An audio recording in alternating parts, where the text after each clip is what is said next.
Hi guys, welcome to another Ross Perry Productions video. Well, behind me you'll see my 2014 Land Rover Freelander 2, and today she's going to get some new shoes. All terrains. So I have opted for the Nitto Terra Grappler G2, and I have had to slightly oversize the tyre so I can get it to fit this car.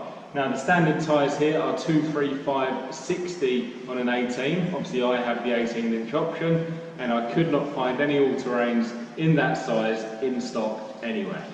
So, like I say, slightly oversized. I've gone for a 255/55 on an 18. So 20mm wider, but I've reduced the profile so that it's the same rolling circumference.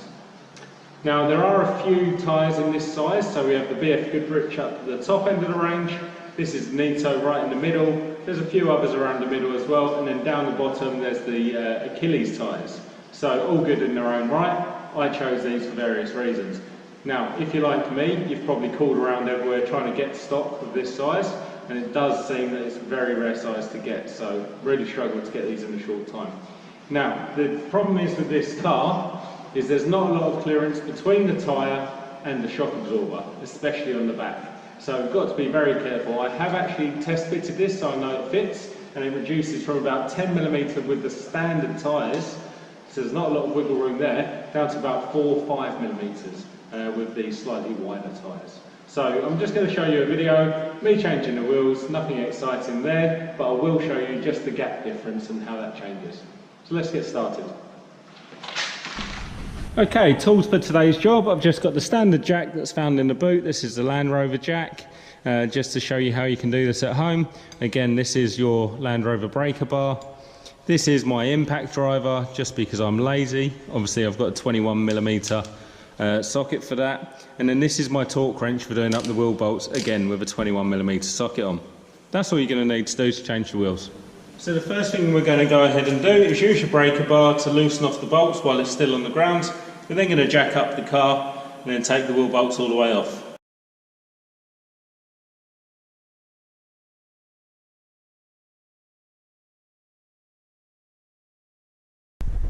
Okay, so with the wheel in the air, I'm now going to show you the gap between the shock absorber and the tyre. As you'll see, it's pretty tight, about 10mm, and I'll also show you it with the new tyre on.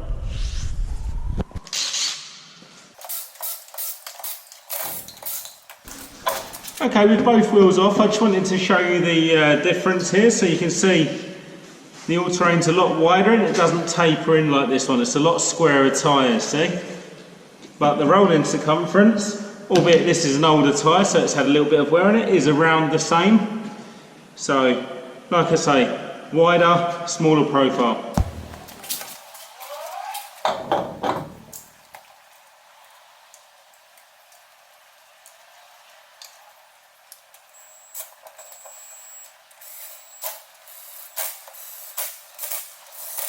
I'll now show you the gap with the all-terrain on. You'll notice it shrunk to about 5mm.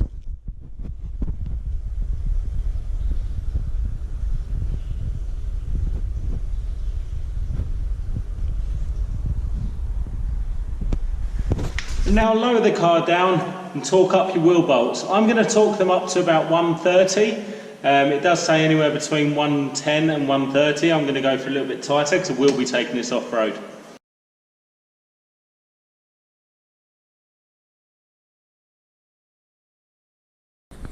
And there we have one fitted all-terrain.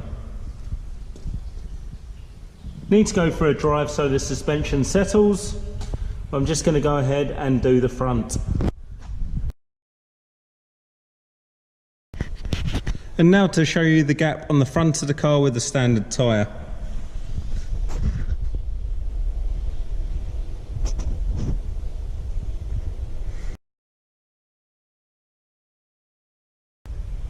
And this is the front shock absorber gap with the all-terrain on.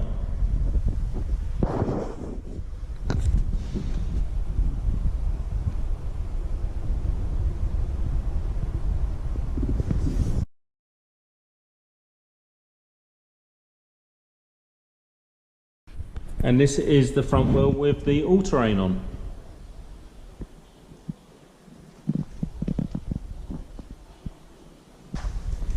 And this is the rear wheel.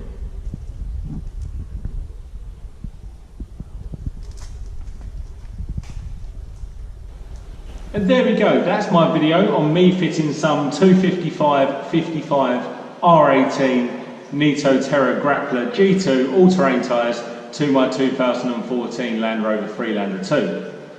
Now wish me some luck this weekend. I'm taking it off-road for the first time, so I hope I don't do anything stupid. If you found this video enjoyable or helpful, please do give me the thumbs up, leave me a comment down below and subscribe to my channel.